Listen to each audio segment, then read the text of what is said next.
Hidup ini bagaikan mimpi, kadang nyata, kadang terselindung rahasia. Hidup ini bagaikan mimpi, kadang nyata, kadang terselindung rahasia.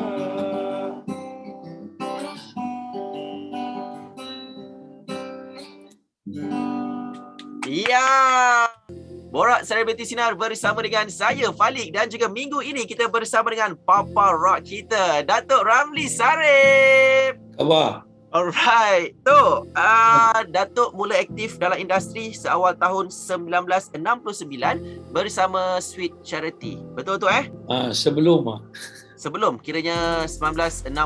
67, 68. Okey. Baik, jadi kalau dikira-kira mungkin dalam 18 ke 19 tahun itu Lebih kurang gitu lah. Okey, baik. Kalau boleh diringkaskanlah tu macam mana Sweet Charity tu dia boleh wujud tu? Adakah Datuk bersama dengan ahli kumpulan yang lain ni kawan sekolah ke, kawan setaman ke, atau bagaimana tu? Mulanya daripada kawan kampung. Sekampung.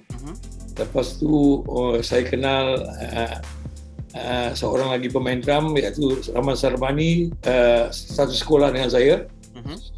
Di situ kita undang dia. Kita memang tak ada kata orang tu tak ada instrumen yang sah lah. Maknanya tak ada drum, tak ada gitar betul, tak ada. Kita mula hanya main gendang-gendang. Kita bermula dengan gitar kapuk yang patah. Datuk main?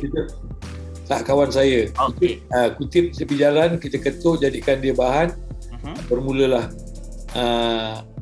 awal-awal Sweet Charity sebelum kumpulan Sweet Charity. Okey. Baik tu.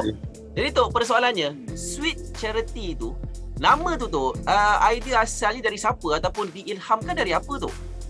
Sebenarnya dia, tak silap saya, daripada sebuah filem musikal.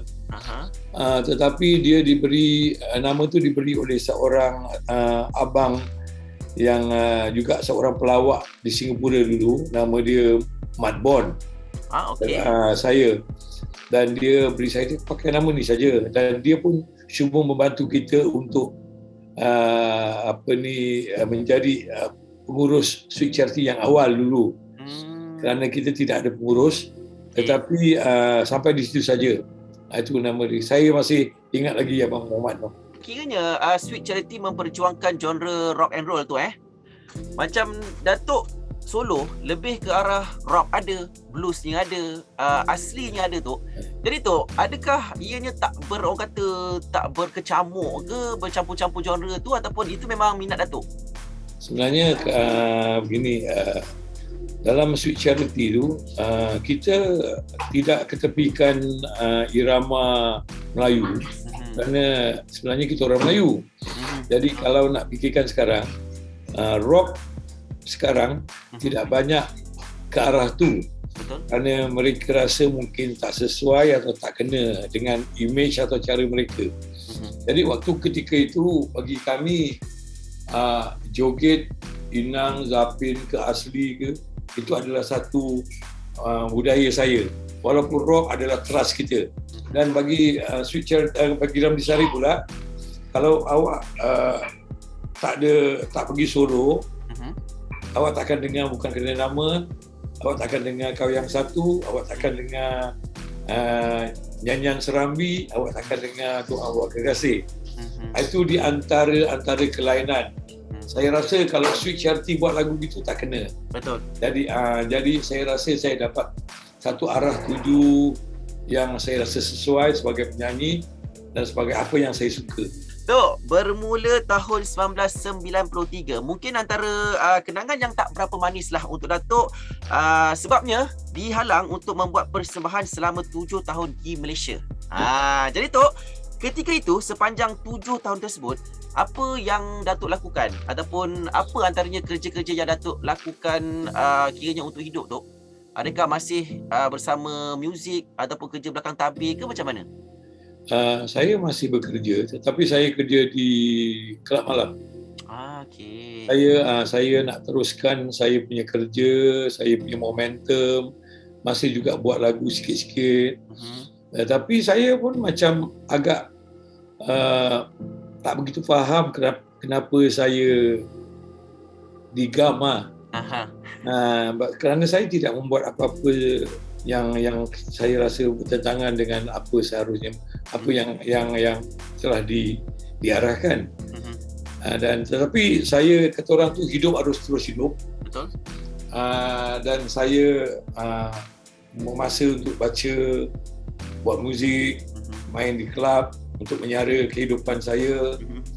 Dan bila saya fikir dalam Falik, ia adalah antara kenangan yang paling indah dan manis dalam hidup saya, kerana di situ saya belajar untuk bersabar, saya belajar untuk berterima kasih, bersyukur, tawakal, reda dan sebagainya. Jadi Tok, macam mana agaknya peminat-peminat Datuk ni nak tahu update yang Datuk lakukan sepanjang 7 tahun tu? Alhamdulillah, saya diberi satu suntikan, maknanya mana Warner Music atau seorang teman bernama Tapa, dia memberi satu idea untuk menghasilkan box set pertama, iaitu kompilasi box set 4 CD dalam satu kotak bersama buku catatan hidup atau perjalanan hidup saya secara ringkas. Tapi lagu itu, album itu, dia juga mencetus satu benda yang koleksi yang baru, yang mana dekat Asia belum ada lagi ketika itu. Belum ada, box set belum ada lagi. Ada dekat di Europe, dekat Amerika, di UK ada, tapi di kawasan sini tak ada lagi. Itu satu pencapaian yang tinggi, walaupun waktu itu saya belum diberi kelonggaran dalam persembahan. Dan terhasilnya lagi satu teman-teman termasuk Jamal Abdillah, M. Nasir, Amy dan lain-lain, diorang Warner menerbitkan sebuah album tribute buat Ramli Sarip. Waktu ketika itu saya, kalau ini benda dah jadi collector's item, dah tak ada lagi. Saya rasa, tapi masih ada lagi peminat yang simpan benda tu. Dan dia sangat menyentuh, dan saya berterima kasih dengan keseluruhan tu. Dia dijual waktu ketika itu dengan harga 130, 140. Sekarang boleh capai sampai 2-3 ribu. Confirm collector item. Ada pemain yang membuat begitu. Dan pasal benda tu dah jadi collector's item, dah tak ada lagi.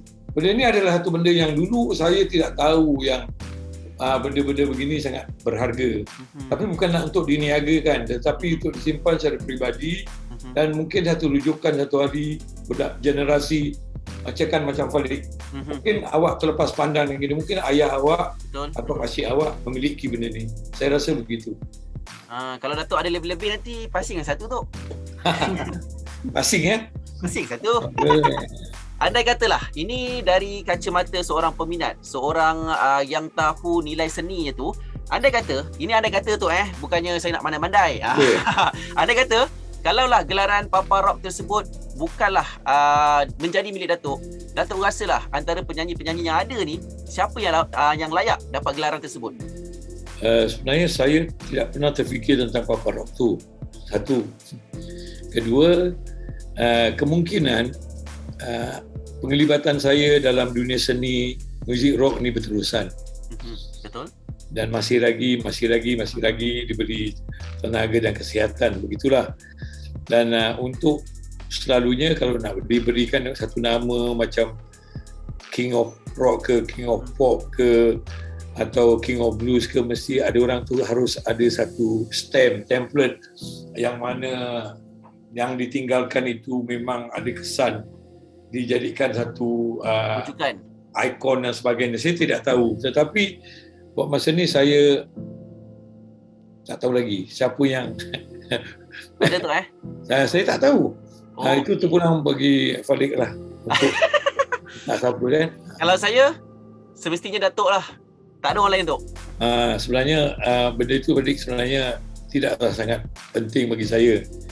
Tapi mungkin penglibatan saya lah, maksud saya tu dengan Pasal dalam seni ni kita tidak, kalau awak mungkin 40 tahun, 50 tahun dalam seni.